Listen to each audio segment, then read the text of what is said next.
Hi guys, welcome back to my channel. In this video, I'm going to share with you how I successfully take my newborn Creston to work with me every day. I've been taking him to work with me since he was 1 week old. I ended up having an emergency C-section, so it was a really quick turnaround time. But I wanted to do this video because when I was planning on getting pregnant, I just didn't know if it would even be possible to take him with me. And if your company has the option to take your baby to work or you own a business, you can absolutely do it. I'm going to share my experience with you, my top tips, some products that I use, as well as clips just so you can get a visual on our day-to-day. And then once the video is completed, I'll also scroll over a link to a day in the life, just what I do from the time I get up to when we go to bed. And Creston's gonna be joining us because I was not able to film this video without him on my lap.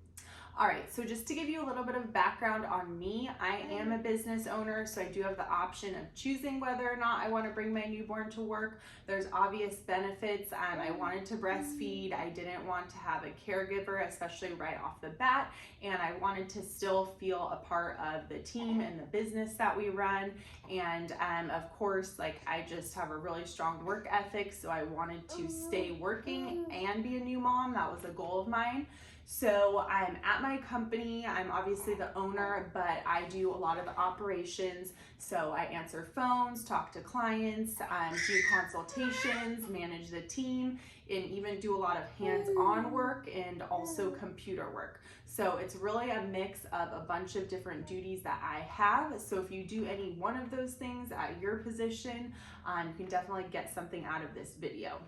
So to start off, as far as my tips go, I was lugging a lot of things back and forth, like his bed and breastfeeding pillow and different things that I like to use with him. And I recommend, once you kind of dial in the products that you like to use, make sure you have a set at home and at work, because it's just going to be a lot of extra work getting set up at home and then driving to work and getting set up there. So just get two of everything. Tip number 2 is going to be to get a breastfeeding scarf or some sort of cover up. So I'm wearing mine. You can wear it as a scarf when you're not using it, but wear it as a cover up when you are using it. I use this all the time at work. I'm not gonna lie, a lot of my team members have probably seen nipple slips here and there because I am all over the place. I don't just like go upstairs to breastfeed. He eats all the time, so I find that I'm constantly breastfeeding in front of team members, in front of customers. So if you're someone that's pretty private, you're gonna wanna make sure you have a private place to go.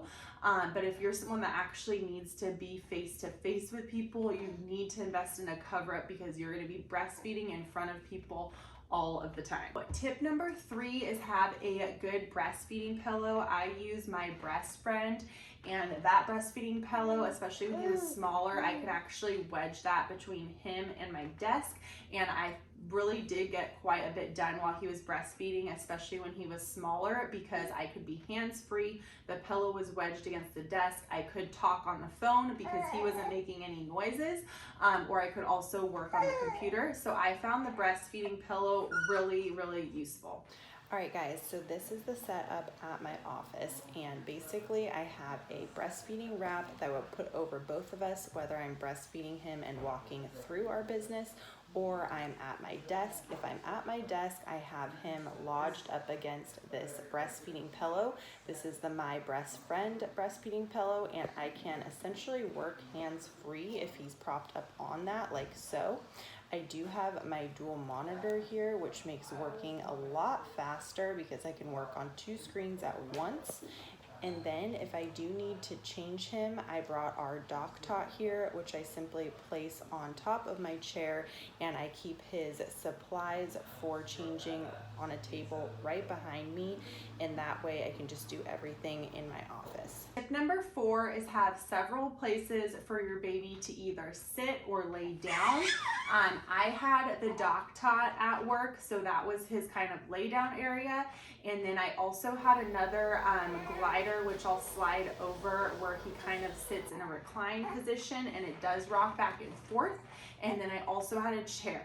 So there's several different places for him to sit or lay that aren't in my lap.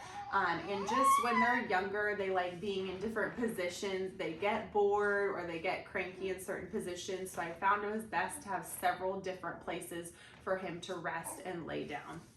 Tip number 5 and 6 are more a mental thing. Tip number 5 is going to be patient.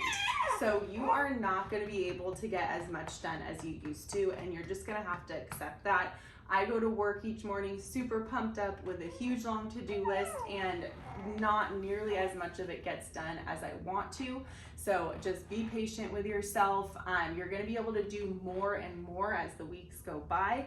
He's 3 months now, and I've definitely been getting more efficient and getting more things done. So just hang in there. The first month and even second are pretty hard, but you can definitely get some work done if you're patient. So tip number 6, it goes along with patience, is going to be flexibility. For me, I have a huge to-do list of everything I need to get done, and it just doesn't get done in the order in which I'd like to get it done because it has to work around my baby's schedule. So for example, making an important phone call is not going to work when he is up and making a lot of noise. So you have to be able to plug things into your schedule in a way that works for you and your baby. And that wraps up my tips for bringing your newborn or baby to work. If you are planning on doing it and have any questions for me, definitely leave them in the comments. Or if you've been taking your newborn to work and have any tips to share, also leave them below for all of my other viewers. And I do a lot of topics on postpartum, pregnancy, fitness, health, and beauty. So if you like those topics in this video, please subscribe to our channel, and we will see you on the next one.